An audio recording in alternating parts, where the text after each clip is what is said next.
হযরত রাসূলও কিন্তু বলছেন, আমি ওই ইসমাইল থেকে আরম্ভ করে যারা যারা ঈসা মুসা ইত্যাদি ইত্যাদি সমস্ত হযরতদের কথা তিনি উল্লেখ করছেন যে আমি ছিলাম, আমি ছিলাম, আমি আছি, আমি থাকবো।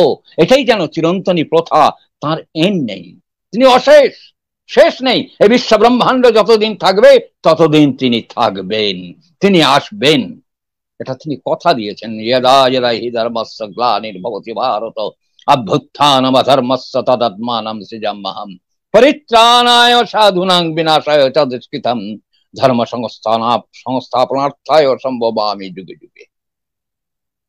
সেখানে কি বলছে? সাধুকে পরিত্রাণ করি, আর অসাধু যে আমি তাদেরকে বিনাশ করি। সেই পুরুষোত্তম শ্রী শ্রী ঠাকুর অনুকূলচন্দ্র বিবর্তনে ছন্দে বিবর্তনের ধারাবে আবির্ভূত হয়ে এক নবজাগরণ সৃষ্টি করলেন, এক বিপ্লবের সৃষ্টি করলেন। ধর্ম যখন বিপাকী বাহনে, এই একই কথাই বলছেন, ব্যর্থ অর্থে দায়। ওই ধর্মে যখন বিকৃত হয়, ধর্মের অর্থগুলো যখন বিকৃত করে পরিবেশন করা হয়, প্রেরিত পুরুষ আবির্ভূত হন, পাপী পরিত্রাণ পায়। এবার পাপীর বিনাশ নেই, পাপীকে পরিত্রাণ করবেন তিনি। কেমন? একজন হিমায়তপুরে একজন ঠাকুরের এক পরম ভক্ত, সম্ভবত হরেন ভদ্র নাম, তাকে হত্যা করেছে, খুন করেছে। ঠাকুর কিন্তু তার নামে কোনো কেস করেননি। একদিন গোয়াল ঘরে আগুন লেগে গেছে, সে এসে ওই গোয়াল ঘরে জল ঢেলেছে, আর গরুগুলো ছিল, গরুর দড়িগুলো কেটে দিয়েছে, গরুগুলোকে উদ্ধার করেছে। আহা, পরম পুরুষ শ্রী শ্রী ঠাকুর কি করুণাময়, এই কি প্রেম, কি সাম্যবাদিতা, কি সমাজতন্ত্র, তা দেখিয়ে দিচ্ছেন। ঠাকুর বলছেন, আরে ওর মধ্যে কত দয়া, কত প্রেম, ও কেমন করে কত বাড়ি, কত ঘর, কত মানুষের জীবনকে রক্ষা করলো, গরু বাছুর গুলোকে রক্ষা করলো। ওকে একবার ডেকে আন, ওকে আমি দেখি, ওকে আমি একটু চুমু খাই। কালি ঝুলি মাখা ওই এসছে, আসতে ঠাকুর তাকে জড়িয়ে ধরে ঠস ঠাস করে চুমু খাচ্ছে, সমস্ত মুখ ভর্তি করে চুমু খাচ্ছে। কালি ঝুলি মাখা ঠাকুরের গা মুখ সব জায়গায় কালি ঝুলি মেখে গেছে। আরে দু চোখ বেয়ে জল গড়াচ্ছে, ঠাকুরের পরম ভক্তকে আমি হত্যা করেছি, আমার নামে কোনো কেস করলেন না, পুলিশ এসে ফিরে গেল, আর আমি একটুখানি গরুর দড়িগুলো কেটে দিয়ে গরুগুলোর জীবন বাঁচিয়েছি, কয়েক বালতি জল ঢেলেছি গোয়ালে, তাতেই আমার প্রতি এত প্রেম। আমার স্ত্রী আমাকে দিকে মুখ ঘুরিয়ে নেয়, আমাকে কোনোদিন চুমু খায়নি, মানুষ আমাকে দেখে ঘৃণা করে। কি কি প্রেম, কি ভক্তি! আমি মুসলমান, আমাকে এসে সারা মুখ চুমু খেলো কালি ঝুলি মাখা মুখে। এত প্রেম, এত ভক্তি, এত অনুরাগ মানুষের প্রতি, এই যেন পূজ্য পূজক, কোনো ভেদ নেই। এই ঠাকুরের প্রতি তার অনুরাগ জন্মানো আরম্ভ হলো, প্রেম সৃষ্টি হলো। আর ঠাকুরের সেবক থেকে যেন উচ্চারণ হচ্ছে, আমি যখন কারোর হৃদয়ে দেখি একটু প্রেমের পাপড়ি মেলা আরম্ভ হয়েছে, তখন আমার হৃদয়ে আনন্দের উৎসব লেগে যায়। তাহলে উৎসব কখন লেগে যায়? যখন কারোর হৃদয়ে প্রেমের পাপড়ি মেলা আরম্ভ হয়। তাই সুধাংশু শেখর মহিত্র তিনি বলছেন, সাহেব তুমি রাগ করছো, আমি বুঝতে পারছি, তোমার সঙ্গ আমি বসিনি, তোমার সঙ্গে আমি খাচ্ছি না, তাতে তোমাদের সভ্যতা একটু লেগেছে। তুমি যে সাম্যবাদিতা, যে ভ্রাতৃত্ববোধের কথা বলছো, সে ভ্রাতৃত্ববোধেও কিন্তু রেশারেশি, ঝগড়াঝাটি, খুনোখুনি হয়। আর সাম্যবাদিতা আজকের প্রেসার দিয়ে কোনো জায়গায় সাম্যবাদ সৃষ্টি করলে আরেক জায়গায় মাথা চাড়া দিয়ে উঠবে অসাম্যবাদ। সাম্যবাদ ধ্বংস হয়ে যাবে, কারণ কেউ মাথা চাড়া দিতে চায় না, এমনতর পৃথিবী কেউ নেই, সবাই মাথা চাড়া দিতে চায়, সমান থাকতে কেউ পছন্দ করে না। জানো ভারতবর্ষ কি ভেবেছে? কেন আমি এখানে ওয়াচ করছি তোমাকে? তোমার কোনটা লাগবে কোনটা লাগবে না। আমার ভারতবর্ষের কি কালচার জানো? আমার ভারতবর্ষের কালচার অতিথি সেবা করা। আমার ভারতবর্ষ শিখিয়েছে বিশেষ করে আমার গুরু যিনি শ্রী শ্রী ঠাকুর অনুকূলচন্দ্র, তিনি হাতে কলমে শিখিয়েছেন, আচরণের মধ্যে থেকে শিখিয়েছেন, মুখে বাণী দিয়ে শেষ করে দেননি। তিনি বাণী যেটা দিচ্ছেন সেটার সঙ্গে আচরণ করে দেখিয়ে দিচ্ছেন।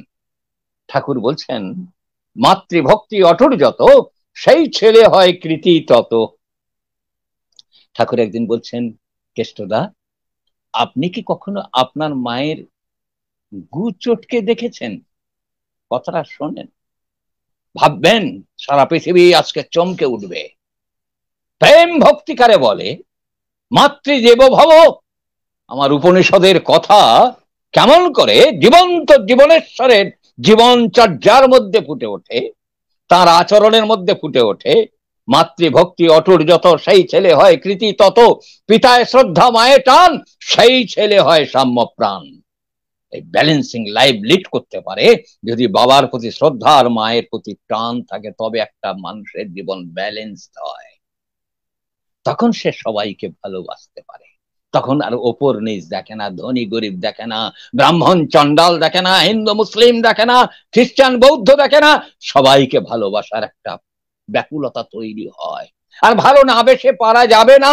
গুরু আমাকে তেমন করে আচরণ দ্বারা আমাদের শিখিয়েছেন। ঠাকুর ব্যথা পাবেন, কারণ প্রত্যেকটা অস্তিত্বের মধ্যে তিনি জাগ্রত হয়ে আছেন। ভগবান মহাপ্রভু চৈতন্য আমারে তিনি বলছেন, যথা যথা দৃষ্টি পড়ে তথা তথা কৃষ্ণ স্ফুরে। তবে পৃথিবীর বুকে যেখানে যেদিকে চাই সেদিকে শুধু তুমি, শুধু তুমি, শুধু তুমি। এই তুমিময় জগৎ, কাকে বাদ দিয়ে কাকে? সর্বত্র আমার ঠাকুর বিরাজ করছেন। হিন্দুর মধ্যে আমার ঠাকুর, মুসলিমের মধ্যেও আমার ঠাকুর। আমি কাকে বাদ দেব? সবাইকে ভালোবাসতে হবে। তা তোমাদের আজকে যেটা বলছো, তোমার সঙ্গে বসে খাওয়া, আর আমার এখানে আমাকে বলছেন, প্রথম বললেন মাতৃদেব ভব, তুমি মায়ের হয়ে ওঠো। আমার ভারতবর্ষ শেখালো। তারপরে বললেন পিতৃদেব ভব, মা শেখাচ্ছে, ওই তোর বাবা। পিতা স্বর্গ পিতা ধর্ম পিতহি পরমন্তপ পিতরি পৃথিমাপন্নে প্রিয়ন্তে সর্বদেবতা। তোর বাবাকে পুজো কর, পুজো কর, ভালোবাস। এই বাবাকে চিনিয়ে দিলেন মা, মাতৃদেব ভব। তারপর বলছেন পিতৃদেব ভব। মা বাবার কাছ থেকে যতটুকু শিখলাম, সেখানে কিন্তু আমার জীবনটা এক্সপ্যান্ডেড হবে না, লিমিটেশন রয়ে গেল। জ্ঞানের মধ্যে, জানার মধ্যে, বোঝার মধ্যে, ভাবার মধ্যে, সবটার মধ্যে একটা বাঁধন রয়ে গেল, সীমায়িত হয়ে রইলাম। অসীম অনন্তের বুকে আমি বিচরণ করতে পারলাম না। আমি সবাইকে ভালোবাসার বিজ্ঞানটা বুঝতে পারলাম না। ভালোবাসার ব্যাকুলতা আমার মধ্যে সৃষ্টি হলো না। এবারে কি বলছে আমার শাস্ত্র, আমার ভারতবর্ষ কি বলছে, আমার ভারতবর্ষের উপনিষদ বেদ কি বলছে? আচার্য দেব ভাব। তুমি আচার্যকে অনুসরণ করো, ইষ্টকে অনুসরণ করো। আচার্যকে? যিনি ইষ্ট, যিনি পুরুষোত্তম, যিনি আচরণ করে দেখিয়েছেন। ওই যে বললেন মাতৃভক্তি। ঠাকুর বলছেন, কেষ্টদা কখনো মায়ের গু চটকে দেখেছেন? আমি দেখেছি। শালা আমার যদি কেউ কইতো মায়ের গু আপনি খায় ফেলেন, আমি অমৃত মনে করে খেয়ে ফেলতে পারতাম। তাহলে মাতৃভক্তির পরাকাষ্ঠাটা কেমন করে দেখাচ্ছে।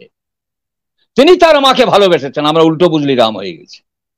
এখানেই আমাদের এই হচ্ছে ধর্ম যখন বিপাকী বাহনে ব্যর্থ অর্থে দেয়, প্রেরিত পুরুষ আবির্ভূত হন, পাপী পরিত্রাণ পায়। তিনি তার মাতৃভক্তি আচরণ করে দেখালেন, আমার মাকে আমি ভালোবাসবো বলে। মূর্খের দল আমরা একটু উল্টো বুঝে ফেললাম। আমার মাকে ভালোবাসলাম না, ঠাকুরের মাকে ভালোবাসবো কি করে? ভুল হয়ে গেল। এখানে আমাদের অনেকের মধ্যে এখানে ভুল হয়ে গেছে। আসলে আমরা মাকে কেউ ভালোবাসতে পারলাম না, ঠাকুরকে আমরা অনুসরণ করতে পারলাম না। মাকে ভালোবাসতে হবে কেমন করে ঠাকুর শিখিয়ে দিলেন, এই আচার্য দেব ভব। এই আচার্যকে ভালোবাসলে তখন কি হবে? বসুধৈব কুটুম্বকম, বিশ্ব জুড়ে আমার বান্ধব, বিশ্বের কেউ আমার বান্ধবতার বাইরে কেউ নেই। তারপরে বলছেন অতিথি দেব ভব। অতিথি হচ্ছে ভারতবর্ষের কালচার শেখালো নারায়ণের সমান, ভগবানের সমান। তুমি আমার ইষ্টের মূর্ত প্রতীক হয়ে এসেছো আমার সামনে। তোমার মধ্য থেকে আমার ইষ্টকে আমি সেবা করছি। আমার গুরুর ইচ্ছা তাই গুরুর ইচ্ছাকে রূপ দিতে আমি তোমাকে সেবা না করে আমি অন্ন জল গ্রহণ করতে পারি না। আমার ভারতবর্ষ শিখিয়েছে, আমার ভারতীয় কালচার শিখিয়েছে যে আগে অতিথি সেবা করো। পুরুষোত্তম শ্রী শ্রী ঠাকুর অনুকূলচন্দ্র কেমন করে ব্যালেন্স আনলেন, সাম্যবাদিতা কারে বলে দেখিয়ে দিলেন। অন্যে বাঁচায়, নিজে থাকে। Live and let live. যখন আমার পাশ্চাত্য কালচার বলছে বাঁচো এবং বাঁচাও, আপনি বাঁচলে বাপের নাম, বাঁচো এবং বাঁচাও, আর সেখানে পুরুষোত্তম শ্রী শ্রী ঠাকুর অনুকূলচন্দ্র বলছেন না, অন্যে বাঁচায়, নিজে থাকে, ধর্ম বলে জানিস তাকে। কি সুন্দর করে বলছেন, পড়শিরা তোর নিপাত যাবে, তুই বেঁচে সুখ খাবি বুঝি, যা ছুটে যা ওদের বাঁচা, ওরাই যে তোর বাঁচার পুঁজি।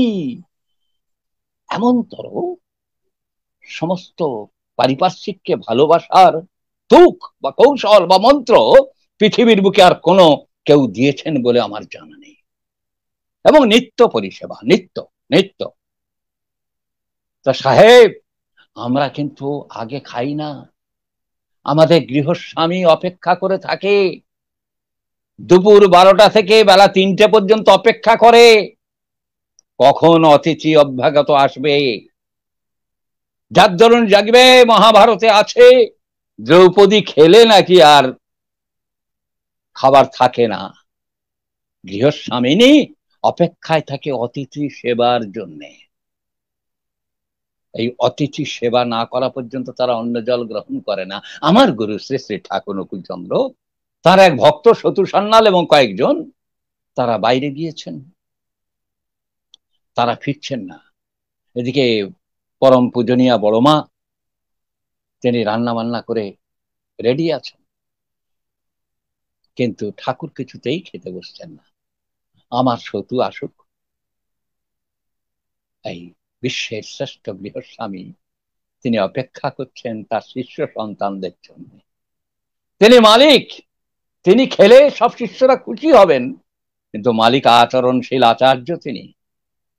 তিনি বলছেন না, ওরা যদি সেবা না করে, ওরা যদি ভোজন না করে, তাহলে কিন্তু আমি ভোজন করতে পারি না, আমি সেবা করতে পারি না।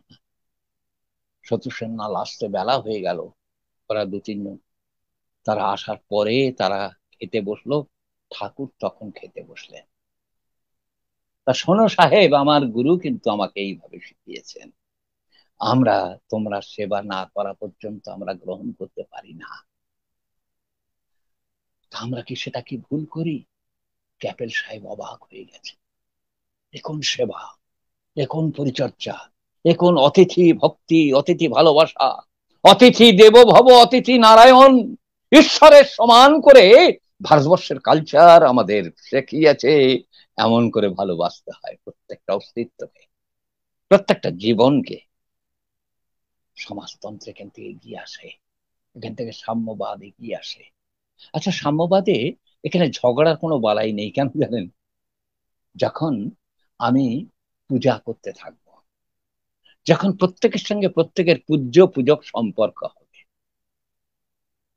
আমার যখন মনে হবে আমার এই প্রত্যেকে আমার ইষ্টের মূর্ত প্রতীক, প্রত্যেকেই আমার ইষ্টের প্রতিভু, প্রত্যেকের মধ্যে আমার ইষ্ট জাগরুক আছে, তাকে আমাকে সেবা করতে হবে, তখন কিন্তু পূজ্য পূজক সম্পর্ক হয়।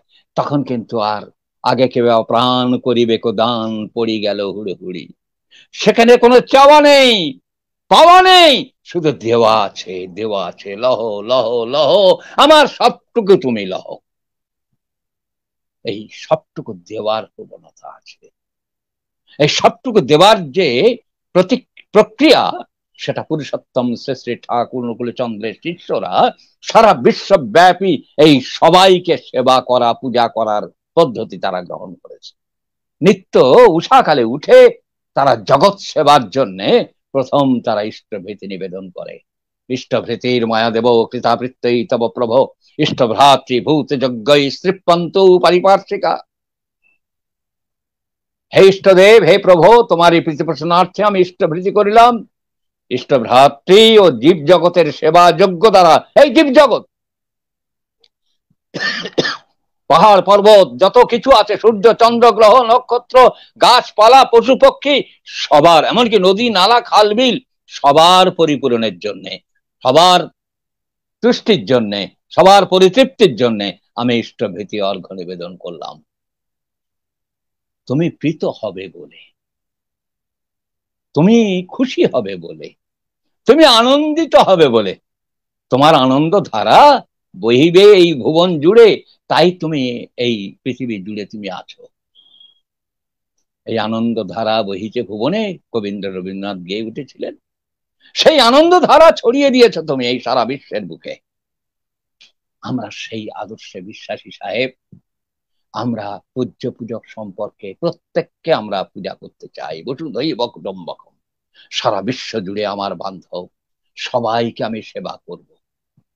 দেখেনি যখন স্টিমার ঘাটে স্টিমার আসে, গুরু ভাইয়েরা ছুটে যায়, সবাই সবার ব্যাগ বাগিচে গুলো কে আগে নেবে কাঁধে করে আশ্রমে নিয়ে আসবে, এর জন্য কাড়াকাড়ি পড়ে গেছে। কেউ বলছেন আমাকে সেবা করো, সবাই বলছে সেবা লহ। কেউ বলছে না আমাকে দাও, সবাই বলছে লহ লহ লহ। যত পারো লহ, শুধু দেবার আকাঙ্ক্ষা সবার মধ্যে, কাড়াকাড়ির আকাঙ্ক্ষা নেই, পাওয়ার আকাঙ্ক্ষা নেই, শুধু লহ লহ লহ। আমি সমস্ত পারিপার্শ্বিককে সেবা করব। ঠাকুর বলছেন ভ্রাতৃভোজ্য। কি অপূর্ব বিজ্ঞান! প্রত্যেকদিন দুটো করে ভ্রাতৃভোজ্য প্রতি মাসে তুমি নিবেদন করবে। আজকে যদি একসঙ্গে 1 লক্ষ মানুষ দুটো করে ভ্রাতৃভোজ্য দেয়, তাহলে 2 লক্ষ মানুষকে সেবা করছে। গড়ে দেখা যাবে প্রতিদিন লক্ষ লক্ষ মানুষ সেবা পাচ্ছে এই সৎসঙ্গী সমাজ থেকে। সারা বিশ্বের সমস্ত মানুষের মধ্যে এই সেবা সঞ্চারণা সৃষ্টি হয়েছে আমাদের অজান্তে। শুধু লহ লহ, কারোর ইচ্ছা নেই, কারোর আকুলতা নেই, দাও দাও দাও, সবাই বলছে লও লও লও। এই বিজ্ঞানটা পুরুষোত্তম শ্রী শ্রী ঠাকুর অনুকূলচন্দ্র ঢুকিয়ে দিয়েছেন প্রত্যেকটা মানুষের জীবনে, প্রত্যেকটা অস্তিত্বের জীবনে। সেখানে আর ঝগড়া নেই। এরই বলে খাঁটি সাম্যবাদ, এরই বলে সমাজতন্ত্রবাদ। এই জীবনবাদকে পুরুষোত্তম শ্রী শ্রী ঠাকুর অনুকূলচন্দ্র আমাদের জীবনে জীবন্ত করে তুলেছেন। এই জীবনবাদ দিয়ে যে বাদ, সে বাদ জীবনকে বরবাদ করে।